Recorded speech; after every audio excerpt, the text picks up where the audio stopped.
Hi, my name is Abraham and I'm your big brother in recovery, coming back to you with another hopefully educational video that will help you in your pursuit of long-term sobriety. For all of those of you who have been with me in the past, thank you for coming back. I greatly appreciate the comments that you've left, and continue to share this and also press the like button at the bottom. I want to get right into it like I always do because I hate to waste people's time.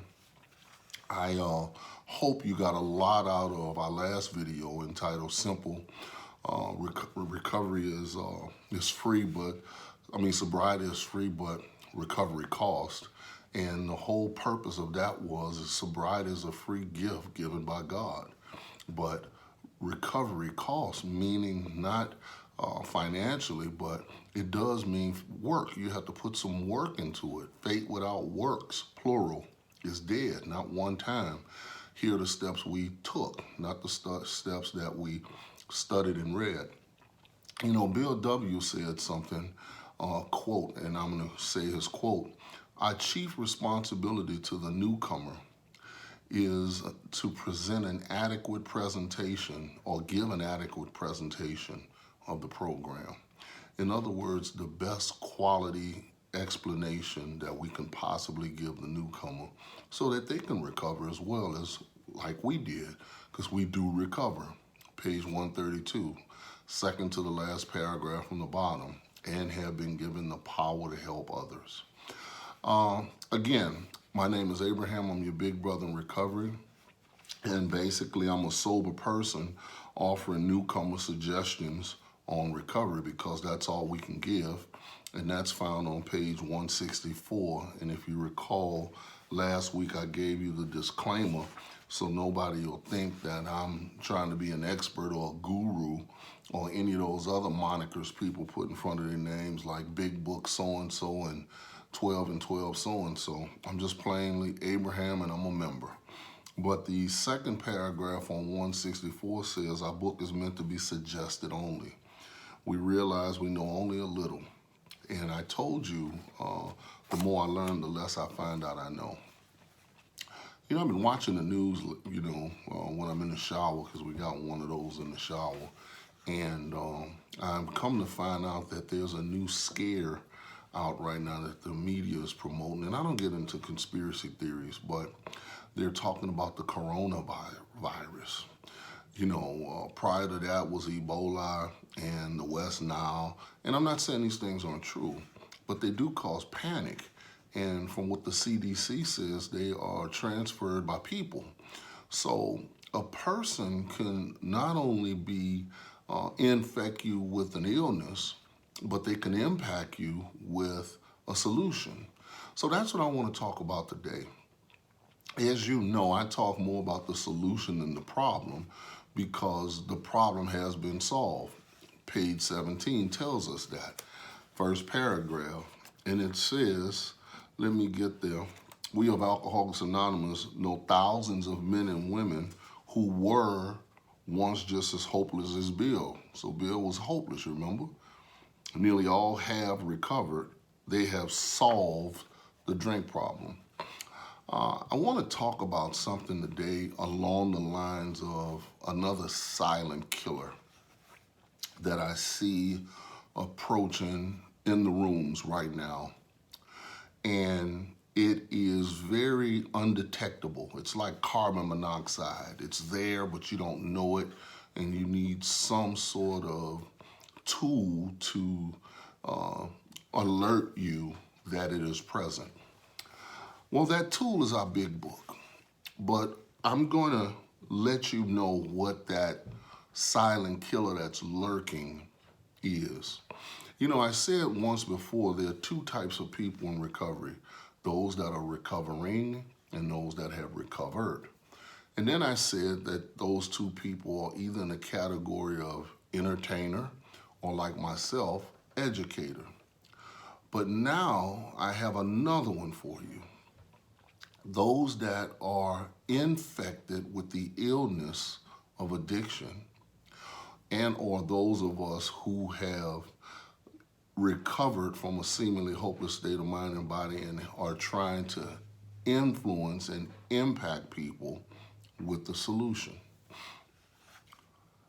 What's going on now is a silent killer that's going on in the rooms, and I'm going to entitle it for you. It's called self-knowledge. Self-knowledge. You know, self-knowledge is no cure or no substitute for works. You know, you can get all the knowledge you need. I know some people that know the big book better than me. And by the way, this is not the only book I read, but I do happen to frequent it. I know people that can quote it, can recite whole chapters, and never did a fourth step. You know, have been around for a long period of time and still do what they do. And I'm not here to judge those people, but I'm here to give you a pull-up so you won't get sucked into the insanity of the illness of addiction by being fooled by entertainer. You know, I know people that know the number that Bill W. dialed on the phone when he was in the Mayflower Hotel. They know everything about the big book, but they've never recovered. And that's not impressive because we're after results, not just mere self-knowledge. Bill talked about that himself. He was under the impression that self-knowledge can keep him clean and sober. And he came to find out that that wasn't true. You know, like we talked about those viruses, the Ebola, the West Nile, and now the Corona.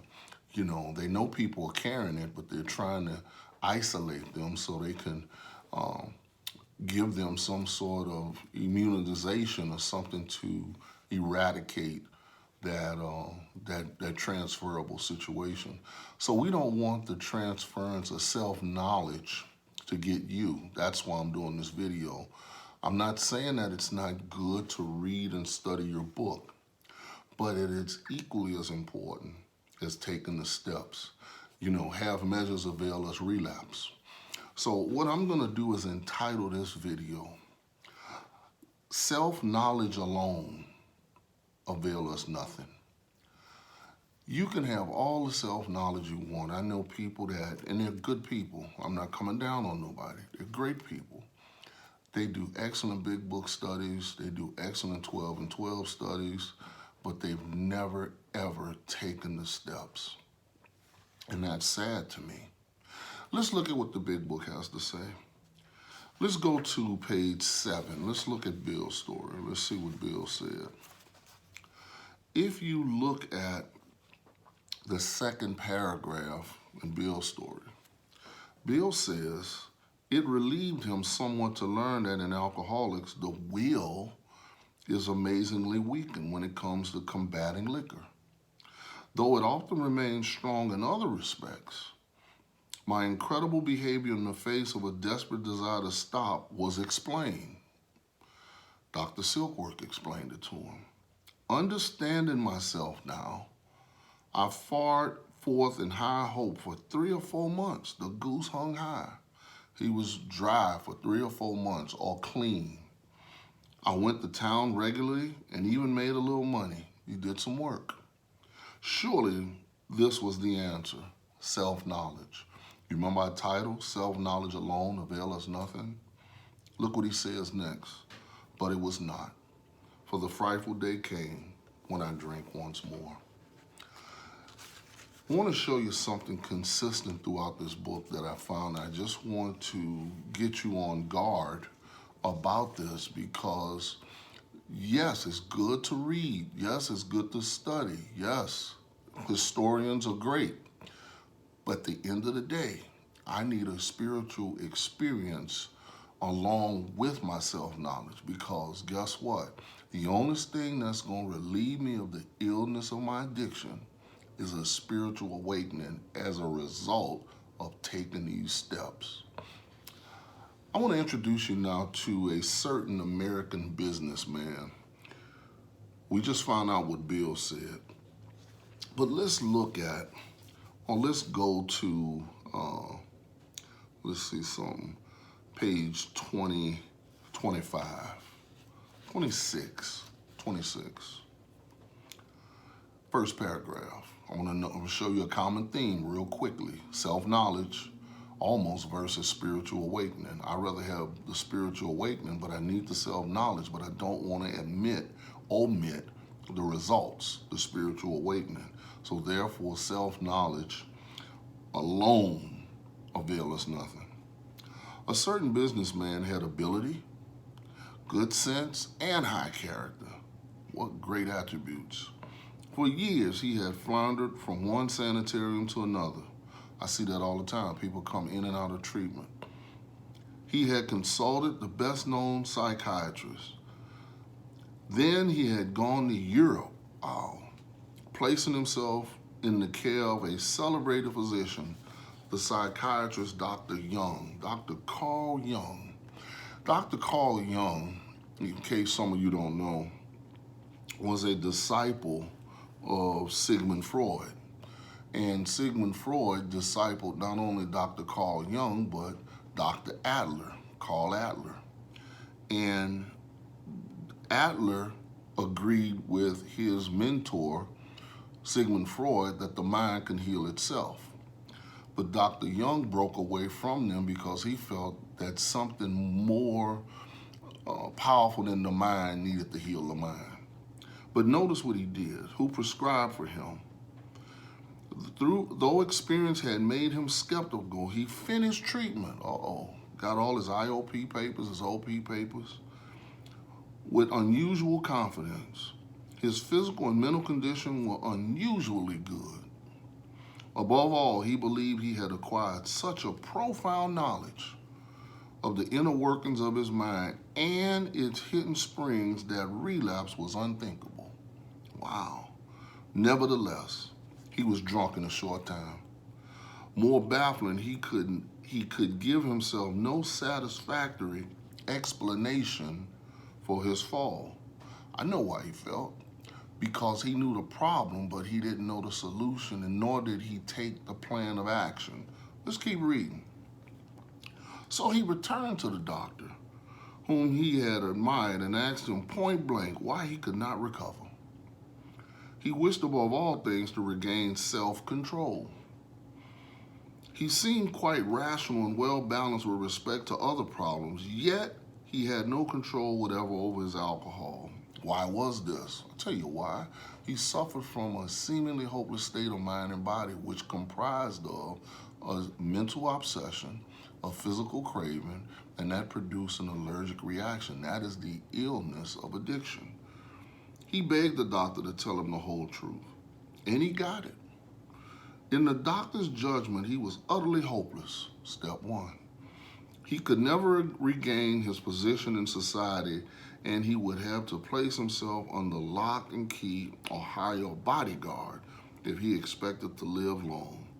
That was a great physician's opinion. Thank God it wasn't Silkworth's. But this man still lives and is a free man. He does not need a bodyguard, nor is he confined. He can go anywhere on this earth where other free men go without disaster. Here's the key. Provided he remains willing to maintain a certain simple attitude, mindset, psychic change, spiritual awakening. Maintain it. You remember what page 42, second paragraph says? Some of our alcoholic readers may think they can do without spiritual help. You remember on page 42, it says, then they outline let's look at it. Second paragraph. Then they outline the spiritual answer. Step 2, you need power, because step 1 is the problem. And program of action, step 3 through 12, which 100 of them had followed successfully. Notice, they had self-knowledge, but they didn't know the solution, and they didn't do the work. And that's what I'm trying to warn you against. Knowing this book backwards and forwards, going to your big book studies is great.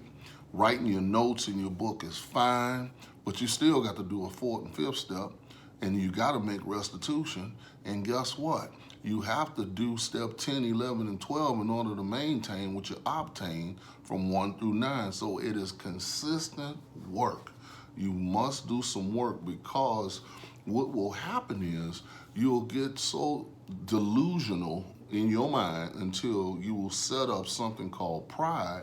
And pride is basically how you think other people see you, as a heavy hitter, as a big shoe, or whatever. And that's you, if that's what you into. But I quickly tell people, guess what? God is doing for me what I couldn't do for myself, because if I don't humble myself and remain humble, I'll be openly humiliated. So this is why I do this stuff, because I'm learning along with you guys. Now, we've seen Bill. We've seen the certain businessman. Now, let's look at another interesting chap. Let's go to page 36. Page 36. Show you somebody else that's interesting. But before we go to 36, let's look at one. There's two guys. Remember that video I did prior to when we talked about the SMART goals for 2020, and I showed you the two case studies, and both of the men, what they had in common. One, he accepted the plan outlined in the book, and the other one, he was sold on the ideas, plural, in the book. Well, here are two other case stories that I don't have time to read because this video will never end, but I want you to read them. And it's a story about a guy named Jim, and there's also a cat by the name of Fred. But we're going to start on page 35. I'll just read you a couple of points. Page 35, the second paragraph. Our first example is a friend we shall call Jim. Like our businessman, check Jim out. This man has a charming wife and family. He inherited a lucrative automobile agency. He had a commendable World War record. He's a good salesman. Everybody likes him. He's an intelligent man. Check this out. Normal so far as we can see, except for a nervous disposition. He did no drinking until he was 35.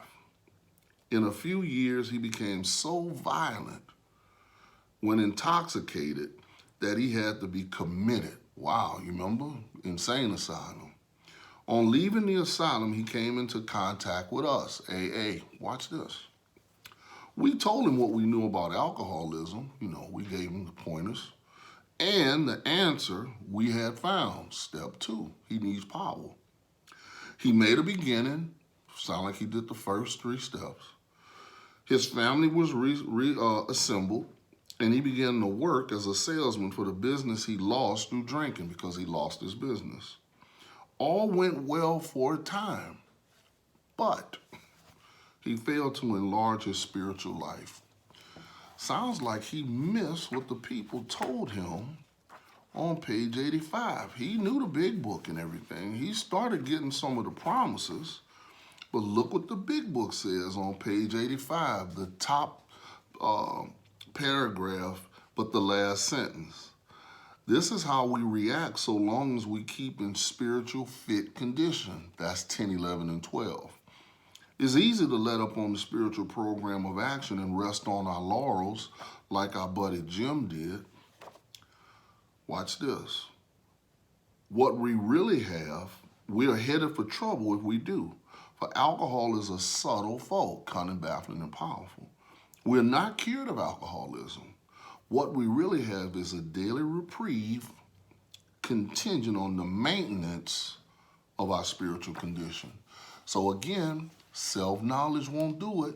You need to have a spiritual awakening, and an only way to replicate that we've come to find out is no human power could do it. So what we have to do is go through the process in order to get the results, which is the spiritual awakening. It's good to know all this stuff about this book. I see the silent killer in the rooms. There are 2 types, as I said, those that won't read the book and those that are so deep into it until they're big book thumpers, but guess what? They're not step takers. The book says, here are the steps we took as a result or as a suggested program of recovery, but people just, for some reason, they do or they don't.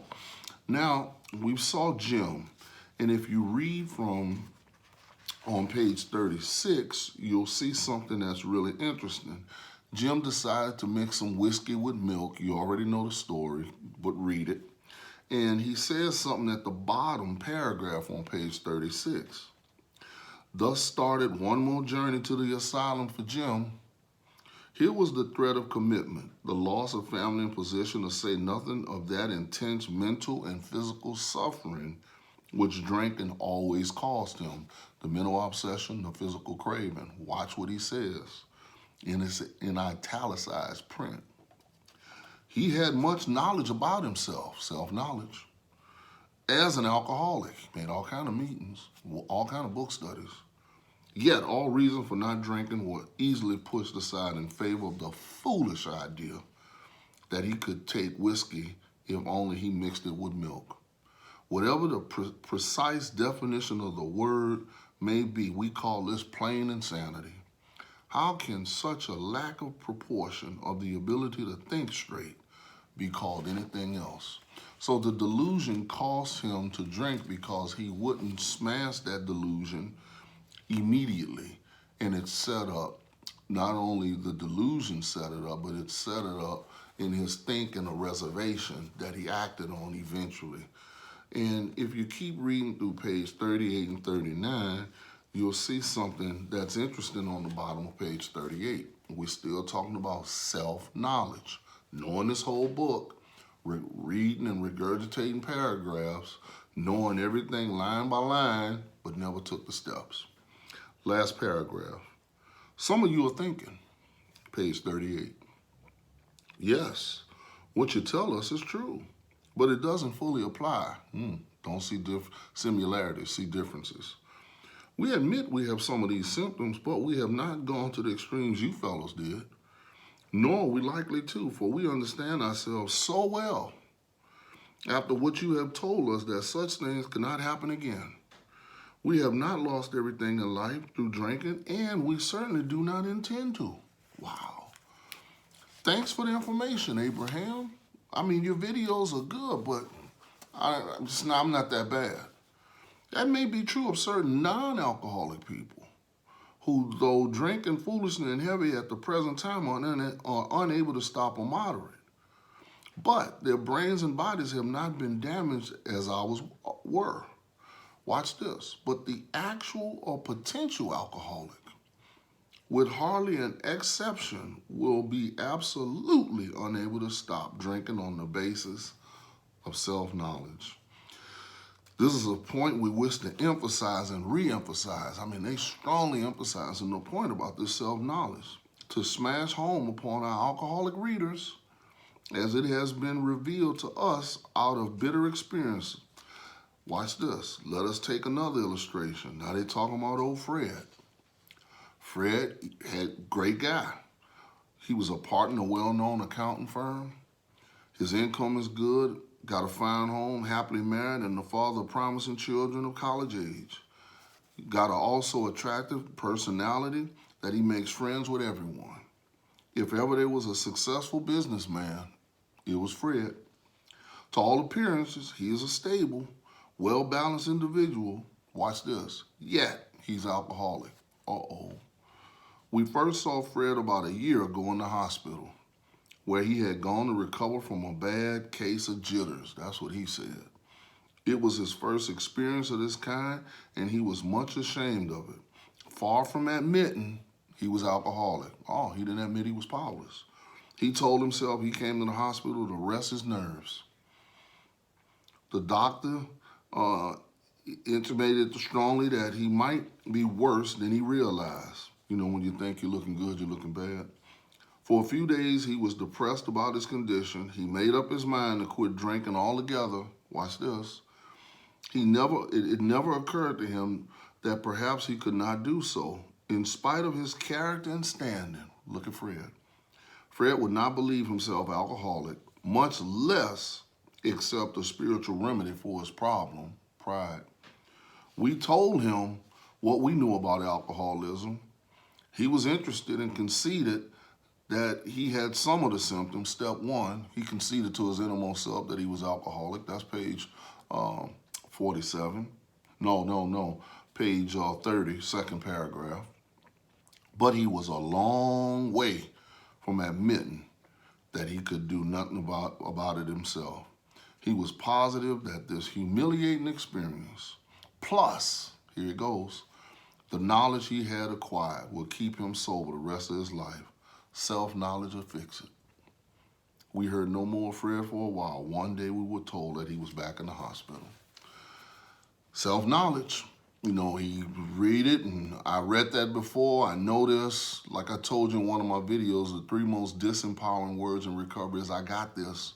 And the 3 most powerful words in recovery are I need help. Check this out. Then we see Fred starts to go, and things are going good with him after he gets out of treatment. I believe he goes to D.C., he goes to dinner, he has a few cocktails, nothing happens. But if you look at the bottom of page 41, as soon as I regained my ability to think, watch this, it didn't hit him already, I went carefully over the evening in Washington. Not only had I been off guard, I had made no fight whatever against the first drink. This time I had not thought of the consequences at all. Fred had no defense against the first drink because he hadn't worked the steps. I had commenced to drink as carelessly as though the cocktails were ginger ale. I now remember what my alcoholic friends had told me, how they prophesied that if I had an alcoholic mind, the time and place would come, I would drink again. They had said that though I did raise a defense, it would one day give me away before some trivial reason for having a drink. If you notice a little later on in that paragraph, he said, I saw that willpower and self-knowledge would not help in those strange mental blank spots. Then he goes down in the next paragraph. 2 of the members of Alcoholics Anonymous came to see me. They grinned, which I didn't like so much, and then asked me if I thought myself alcoholic and if I would really lick this time. I had to concede both propositions, step 1. They piled on me heaps of evidence to the effect that an alcoholic mentality, such as I had exhibited in Washington, was a hopeless condition. They cited cases out of their own experience by the dozens. This process snuffed out the last flicker of conviction that I could do the job myself. Then they outlined the spiritual answer, step 2, because they had him to concede in step 1, and program of action, step 3 through 12, which 100 of them had followed successfully. Though I had been only a nominal churchman, the proposals were not intellectually hard to swallow. Watch this. Remember we talked about doing these steps at once?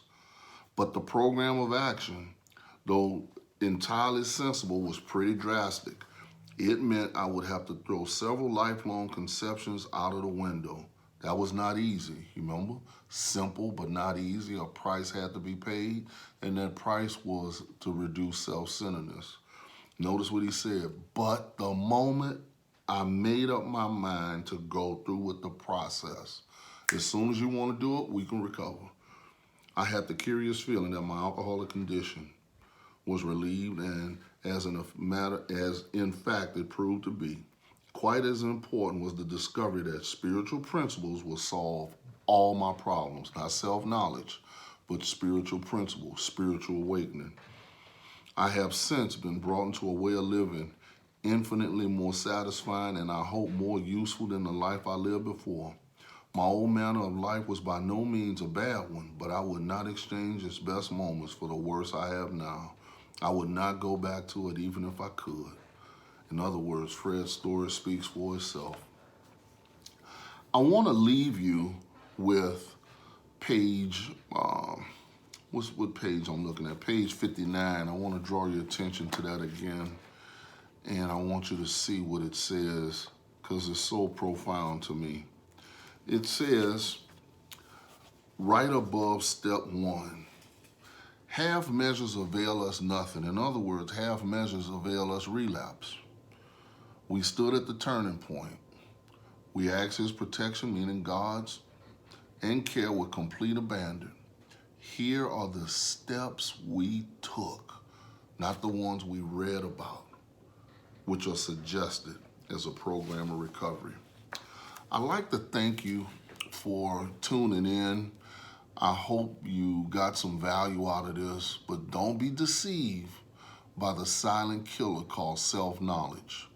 Get a spiritual awakening as a result of the steps and maintain it, because you can't afford to rest on your laurels. Look, leave me a comment, share the videos, and I'll talk to you real soon. Thank you.